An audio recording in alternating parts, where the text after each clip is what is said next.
Dear viewers, আজকে দণ্ডবিধির আরেকটি অত্যন্ত গুরুত্বপূর্ণ সেকশন নিয়ে আপনাদের সামনে আমি হাজির হয়েছি। আজকে আমি যেই সেকশনটি আপনাদের সাথে আলোচনা করতে যাচ্ছি সেটি হচ্ছে দণ্ডবিধির 93 ধারা।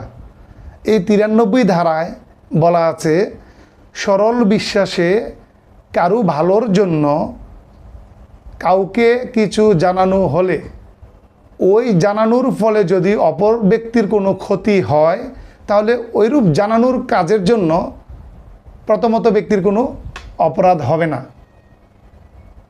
জানি ব্যাপারটা একটু কঠিন মনে হচ্ছে, আমি উদাহরণের মাধ্যমে আপনাদেরকে এই জিনিসটা একেবারে সহজ করে দিচ্ছি। আর বিগত পরীক্ষায় যে দেখেছি, আমরা ইউনিভার্সিটিতে যখন পরীক্ষা দিই তখন ম্যাক্সিমাম সময় এই 93 সেকশন থেকে একটা উদাহরণ আসতো। তো জুডিশিয়ারি পরীক্ষাদের জন্য এই উদাহরণটা খুব ইম্পর্টেন্ট, এমনকি বার কাউন্সিলের প্রিলির জন্য ইম্পর্টেন্ট। উদাহরণটা শুনলে আপনারা বুঝতে পারবেন যে 93 ধারার মূল উদ্দেশ্যটা কী। যেমন উদাহরণটি হচ্ছে, একজন চিকিৎসক সরল বিশ্বাসে যদি তার রোগীকে বলেন আপনি আর বাঁচবেন না, আর এই কথা শোনার পর রোগী মানসিক আঘাত পেয়ে মারা যায়, এই ক্ষেত্রে চিকিৎসক কোনো অপরাধ করেছে কিনা? 93 ধারায় বলা আছে এই ক্ষেত্রে চিকিৎসক কোনো অপরাধ করেনি। এবং আরেকটি উদাহরণ আপনাদেরকে দিচ্ছি,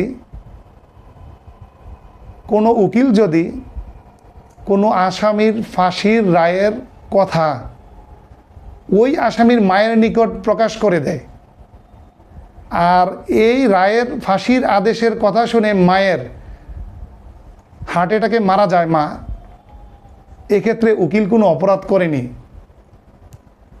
এক্ষেত্রে লক্ষণীয় যে যদি উকিল জানতো তার মায়ের হার্টের প্রবলেম আছে, সেক্ষেত্রেও এখানে উকিলের কোনো অপরাধ হবে না। তবে এক্ষেত্রে যেটা সবচেয়ে গুরুত্বপূর্ণ সেটি হচ্ছে, অবশ্যই এক্ষেত্রে সরল বিশ্বাস, গুড ফেথ কথাটা থাকতে হবে। সরল বিশ্বাসে এই উক্তিটা করতে হবে।